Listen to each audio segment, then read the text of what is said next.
Hi అండి. ఎలా ఉన్నారంతా బాగున్నారా? Welcome to my channel. ఏంటో ఈ వర్షాలు ఏంటో ఇటేంటో నేను అనుకోకుండా ఊర్లో చిక్కుడిపోయాను. చిక్కుడిపోవడం అనలేదులేండి. నాకైతే అయ్యప్ప స్వామి దయ వల్ల నేను ఊరొచ్చాను అనుకున్నాను. ఎందుకంటే ఎప్పటి నుంచో నేను అనుకుంటాను ఒకసారైనా అయ్యప్ప స్వామికి భిక్ష పెట్టుకోవాలనేసి. లేదా భిక్ష నాకు కుదరలేకపోతే కనీసం సాయంత్రం పూట కైంకర్యంలాగైనా చేసి పెట్టుకోవాలనేసి ఈసారి అయ్యప్ప స్వామిని నన్ను కరుణించాడు అనుకున్నాను. ఫస్ట్ కార్తీక సోమవారం నేనైతే అయ్యప్ప స్వామికి కైంకర్యంలా చేసుకోవాలి అనుకున్నాను. కానీ వర్షాలకి ఎక్కడ కరెంటు తీసేస్తాడు, నేను ఎక్కడ ఆ పప్పు అంటే టిఫిన్లే పెట్టుకుంటాం కదా, ఇడ్లీ అది పెట్టుకుంటాం కదా, మరి వాటికి చాలా పప్పు అది రుబ్బాలి కదా. అయ్యప్ప స్వామి నువ్వు నీదే భారం అనేసి అయ్యప్ప స్వామి మీద భారం వేసి వదిలేశాను. చూసారా ఫుల్గా వర్షాలు ఇంటి ముందు నీ కాలువలు అయ్యి మాకు భూగర్భ జలాల్లో నీళ్ళు ఎక్కువైపోయినట్టున్నాయి. నీళ్ళు కొట్టకంటేనే బోర్లోకి వెళ్ళి వచ్చేస్తాను, అంత వర్షాలు పడుతున్నాయి. కానీ ఒక్క క్షణం కూడా కరెంటు తీయకుండా మాకు కరెంట్ ఇచ్చాడు అయ్యప్ప స్వామి. నా అందు దయ తెలిచాడు అనుకున్నాను. మా వంటలన్నీ పూర్తి అయిపోయి అయ్యప్ప స్వాములు ఇలా ఇంట్లో అడుగు పెడుతున్నారు, అప్పుడు కరెంటు తీసేసిండు. అది కొంచెం డిసప్పాయింట్ అయ్యాను నేనైతే. కానీ నాకు చాలా బాగా జరిగింది. నేను ఏదైతే అనుకున్నానో అది బాగా జరిగింది. నేను 5 మందికే అనుకున్నాను, కానీ అయ్యప్ప స్వాములు 10 మంది అంటే 12 మంది అయ్యారు. చాలా బాగా అనిపించింది. ఇగోండి అయ్యప్ప స్వాములు పాట అది వినండి.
నిమ్మకాయలు తల్లికి యాపాకులు తల్లికి జై దుర్గా భవాని మాతకు. కరెంటు పోయింది. తర్వాత అయ్యప్ప స్వామిలు చూశారు కదా, భజన బాగా చేశారు. తర్వాత అయ్యప్ప స్వామిలు కైంకర్యం అయిపోయిన తర్వాత మళ్ళీ తాంబూలాలు ఇచ్చినప్పుడు వచ్చింది కరెంటు. మళ్ళీ ఇది వెంటనే పోయింది. చాలా అదృష్టం చాలా సంతోషం అనిపించింది.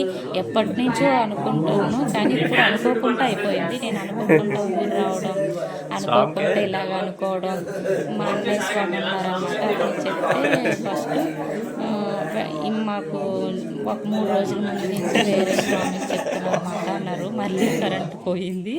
కొంతమంది స్వామిలకి తాంబూలం ఇచ్చి ఇంకొంతమందికి ఇచ్చేటప్పటికి మళ్ళీ సెల్ ఫోన్లతోనే కొంచెం ఛార్జింగ్ లైట్లు, సెల్ ఫోన్ లైట్లు అలాగా వేసి చూసుకున్నాం అనమాట. ఇలా అయ్యింది. ఆ తర్వాత స్వామిని కైంకర్యం చేసిన ఆకులన్నీ ఇగో మా చెల్లి చేత చెరువులను కలపడానికి వచ్చాం. ఈ వీడియో కానీ మీకు నచ్చినట్లయితే ఒక లైక్, షేర్, సబ్స్క్రైబ్ చేసుకోండి ప్లీజ్. ఇలా మా స్వామి పూజ ఇలా అయ్యిందనమాట. మీకు ఎలా అనిపించింది? నాకైతే చాలా సంతోషం అనిపించింది. ఎవరైనా పెళ్ళి కాని అమ్మాయిలతోని వాళ్ళతోని ఇలాగా స్వామిలు కైంకర్యం చేసిన అవి చెరువులోని అక్కడ తీర్చి చెరువులోని అక్కడ కలిపితే వాళ్ళకి తొందరగా పెళ్ళి అవుతుంది అలాగనేసి మేము నమ్ముతాం. మేము చిన్నప్పుడు చాలా చేసేవారం అండి, అందుకే మా చెల్లి చేత చేయించాం.